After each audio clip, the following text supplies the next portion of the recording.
Hi, welcome back Abba love and cooking stories. ഞാൻ റൌഫ്. ഇന്ന് ഞാനിവിടെ പരിചയപ്പെടുത്തുന്നത് ഒരു സ്വീറ്റ് മിക്സഡ് പിക്കിളിന്റെ റെസിപ്പിയാണ്. ഇത് ഞാൻ ഏത് രീതിയിലാണ് ഇവിടെ ഉണ്ടാക്കുന്നത് എന്ന് നമുക്ക് നോക്കാം. എൻ്റെ ചാനൽ ആദ്യമായിട്ട് കാണുന്നവരാണെങ്കിൽ സബ്സ്ക്രൈബ് ചെയ്യാനും തൊട്ടടുത്ത് കാണുന്ന ബെല്ലൈക്കൺ ഒന്ന് എനേബിൾ ചെയ്ത് എൻ്റെ വീഡിയോസ് മുഴുവനായിട്ട് വാച്ച് ചെയ്ത് ഇഷ്ടപ്പെട്ടാൽ ലൈക്ക് ചെയ്യാനും ഷെയർ ചെയ്യാനും കമൻറ്റ് ചെയ്യാനും മറക്കരുത്. ഇനി നമുക്ക് നേരെ റെസിപ്പിയിലോട്ട് പോകാം. ഞാൻ ഈ അച്ചാർ ചട്ടിയിലാണ് ഉണ്ടാക്കുന്നത്. അപ്പോൾ ചട്ടി നന്നായിട്ട് ചൂടായി കഴിഞ്ഞതിന് ശേഷം വേണം നമ്മൾ അതിലോട്ട് വെളിച്ചെണ്ണ ഒഴിച്ച് കൊടുക്കാൻ. ഞാനൊരു 4 ടേബിൾ സ്പൂൺ അളവിൽ വെളിച്ചെണ്ണയാണ് ഉപയോഗിക്കുന്നത്. വെളിച്ചെണ്ണയോ സൺഫ്ലവർ ഓയിലോ അല്ലെങ്കിൽ നല്ലെണ്ണയോ നിങ്ങൾക്ക് ഉപയോഗിക്കാം. എന്നിട്ട് നല്ല രീതിയിൽ ചൂടായി കിട്ടിയതിന് ശേഷം വേണം ഇതിലോട്ടായിട്ട് 1 ടീസ്പൂൺ അളവിൽ കടുക് ആഡ് ചെയ്ത് കൊടുക്കാൻ. കടുക് നന്നായിട്ട് പൊട്ടി വരട്ടെ കേട്ടോ. കാരണം ചട്ടി ആയത് കാരണം ഇതിലോട്ട് ചൂടെത്തി കിട്ടാൻ കുറച്ചൊരു ബുദ്ധിമുട്ടാവും. കടുക് നല്ല രീതിയിൽ പൊട്ടി കഴിഞ്ഞതിന് ശേഷം വേണം നമ്മൾ അതിലോട്ട് 1 ടേബിൾ സ്പൂൺ അളവിൽ വെളുത്തുള്ളിയും 1 ടേബിൾ സ്പൂൺ അളവിൽ ഇഞ്ചി കൂടി കൊത്തി അരിഞ്ഞ് ഇതുപോലെ ഇങ്ങനെ ഇട്ട് കൊടുക്കുക. എന്നിട്ട് നന്നായിട്ടൊന്ന് മൂപ്പിച്ചെടുക്കണം. മൂപ്പിച്ചെടുക്കുക എന്ന് പറഞ്ഞാൽ ഇത് ഗോൾഡൻ കളറിലേക്ക് ഇട്ടേണ്ട ആവശ്യമൊന്നുമില്ല. പെട്ടെന്ന് തന്നെ നമുക്കിതൊന്ന് വഴന്ന് കിട്ടാനായിട്ട് ഞാനിതിനെ ഇതുപോലെ ഒന്ന് ഇളക്കി ഇട്ട് കൊടുക്കുന്നുണ്ട് കേട്ടോ. ഈ രീതിയിൽ ചെയ്തെടുത്താൽ നമുക്ക് ഈ ഉള്ളി പെട്ടെന്ന് തന്നെ ഒന്ന് മൂത്ത് കിട്ടും. ഈ ഒരു രീതിയിൽ വേണം ചെയ്തെടുക്കാനേ. ഓക്കെ, ഈ ഒരു പരുവത്തിലായി കിട്ടിയാൽ ഞാൻ ഇതിലോട്ടായിട്ട് പച്ചമുളക് ആഡ് ചെയ്ത് കൊടുക്കുന്നുണ്ട് കേട്ടോ. പച്ചമുളകിനെ ഞാൻ ഈ കാണുന്ന രീതിയിൽ ഒന്ന് ചെറുതായിട്ടൊന്ന് മുറിച്ചെടുത്തിട്ടാണ് ആഡ് ചെയ്ത് കൊടുക്കേണ്ടത്. ഇത് കണ്ടില്ലേ, ഈ ഒരു പരുവത്തിൽ വേണം നിങ്ങൾ മുറിച്ചെടുക്കാനായിട്ട്. അധികം എരിവില്ലാത്ത പച്ചമുളക് വേണം കേട്ടോ ഉപയോഗിക്കാനായിട്ട്. എന്നാലേ നല്ലൊരു ടേസ്റ്റ് ഉണ്ടാവുള്ളൂ. അല്ലെങ്കിൽ ഇത് നന്നായിട്ട് എരിവ് കൂടി പോകാനായിട്ട് ചാൻസ് ഉണ്ട്.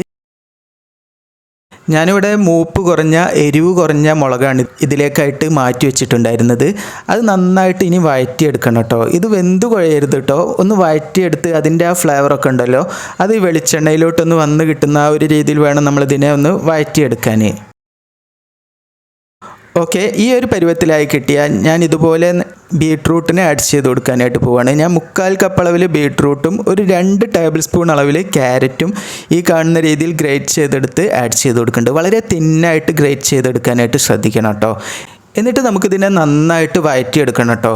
തോരനൊക്കെ ഉണ്ടാക്കുമ്പോൾ നമ്മൾ വഴറ്റിയെടുക്കുമല്ലോ, അതേ രീതിയിൽ നല്ല രീതിയിൽ വഴറ്റിയെടുക്കണം. ഇതിലെ വെള്ളമയമെല്ലാം നല്ല രീതിയിൽ പോയി കിട്ടുന്നത് വരെ അതിനെ നമുക്കൊന്ന് വേവിച്ചെടുക്കണം.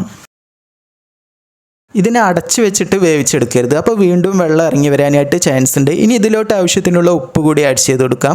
ഇനി ഒരു 1/2 ടീസ്പൂൺ അളവിൽ മഞ്ഞൾപ്പൊടിയും 1 ടീസ്പൂൺ അളവിൽ മുളക് പൊടി കൂടി ആഡ് ചെയ്ത് കൊടുക്കാം. ഞാനിവിടെ നല്ല എരിവുള്ള മുളക് പൊടിയാണ് ഇതിലോട്ടായിട്ട് ഉപയോഗിക്കുന്നത്. അത് കൂടുതൽ ശ്രദ്ധിക്കണം. കാശ്മീരി മുളക് പൊടി ഉപയോഗിക്കേണ്ട, എരിവുള്ള മുളക് പൊടി ഉപയോഗിച്ചാൽ മതി. കാശ്മീരി മുളക് പൊടി ഉപയോഗിച്ചാൽ വേറൊരു കളറിലായി പോകട്ടോ. അതുകൊണ്ടാണ് ഞാൻ അത് ഉപയോഗിക്കേണ്ടതെന്ന് പറയുന്നത്.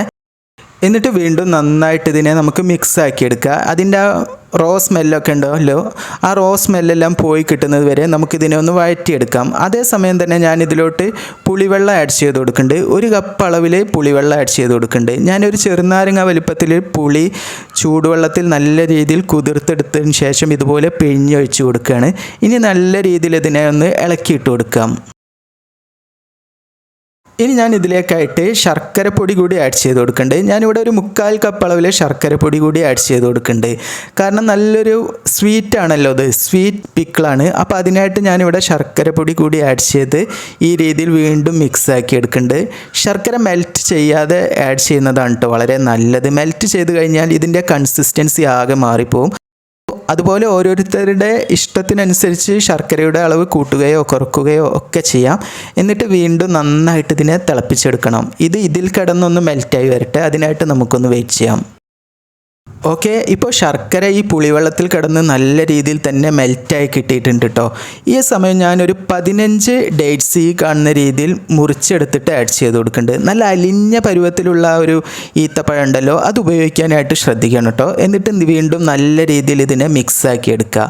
ഇതിലോട്ട് ഇതൊക്കെ ചേർക്കുമ്പോൾ നല്ലൊരു ടേസ്റ്റാണ് കേട്ടോ. ഈ dates and beetroot mixed pickle ഉണ്ടല്ലോ, വളരെ ടേസ്റ്റാണ് കഴിക്കാനായിട്ട്. ഇനി ഇതിൽ കിടന്ന് ഇത് നന്നായിട്ട് സോഫ്റ്റായിട്ട് വെന്ത് കിട്ടുന്നത് വരെ നമുക്ക് ഇതിനെ ഒന്ന് തിളപ്പിച്ചെടുക്കണം. ഇതിങ്ങനെ തിളച്ച് വരുമ്പോൾ ആ ഒരു സ്മെല്ലുണ്ടല്ലോ, നല്ല ടേസ്റ്റാണ് കേട്ടോ. നല്ല ടേസ്റ്റി ആയിട്ടുള്ള ഒരു സ്മെല്ലാണ്. കാരണം ഈ പുളിവെള്ളത്തിൻ്റെയും അതുപോലെ തന്നെ ആ ശർക്കരയുടെയും ഒത്തൊരുമിച്ചിട്ടുള്ള ആ ഒരു ഫ്ലേവർ ഉണ്ടല്ലോ, അത് ഭയങ്കര ടേസ്റ്റാണ് കേട്ടോ. എന്നിട്ട് വീണ്ടും നന്നായിട്ട് ഇതിനെ മിക്സ് ആക്കി എടുക്കണം. ഇതിൽ കിടന്ന് ഇങ്ങനെ ഇത് വെന്ത് കഴിയട്ടെ. ഇത് നമുക്ക് ബിരിയാണിൻ്റെ കൂടി നെയ്ച്ചോറിൻ്റെ കൂടിയൊക്കെ സെർവ് ചെയ്യാനായിട്ട് നല്ലൊരു കോമ്പിനേഷനാണ്. കല്യാണത്തിനൊക്കെ കിട്ടുന്ന നമുക്ക് ആ ഒരു വെറൈറ്റി ആയിട്ടുള്ള ഒരു പിക്കിൾ ഉണ്ടല്ലോ, അതിൽ നിന്നും കുറച്ചും കൂടി ഒരു വ്യത്യസ്തമായിട്ടാണ് ഞാനിവിടെ ഉണ്ടാക്കിയിട്ടുള്ളത്. ഇപ്പോൾ നമുക്കിത് ആവശ്യത്തിനുള്ള രീതിയിലായി കിട്ടിയിട്ടുണ്ട്. ഇനി ഞാനിത് തണുത്തതിന് ശേഷം ഇതിലോട്ടായിട്ട് ഒരു 2 ടേബിൾ സ്പൂൺ അളവിൽ വിനാഗിരി കൂടി ആഡ് ചെയ്ത് കൊടുക്കണ്ടേ. കാരണം ഈ രീതിയിൽ ചേർക്കുമ്പോൾ അതിന് വേറൊരു ടേസ്റ്റാണ്. ആ പുളിയുടെ ആ ടേസ്റ്റൊക്കെ ഉണ്ടല്ലോ, അതൊക്കെ ഒന്ന് ബാലൻസ് ചെയ്ത് കിട്ടാനായിട്ട് നമുക്ക് ഇതുപോലെ വിനാഗിരി ചേർക്കുന്നത് വളരെ നല്ലതാണ് കേട്ടോ.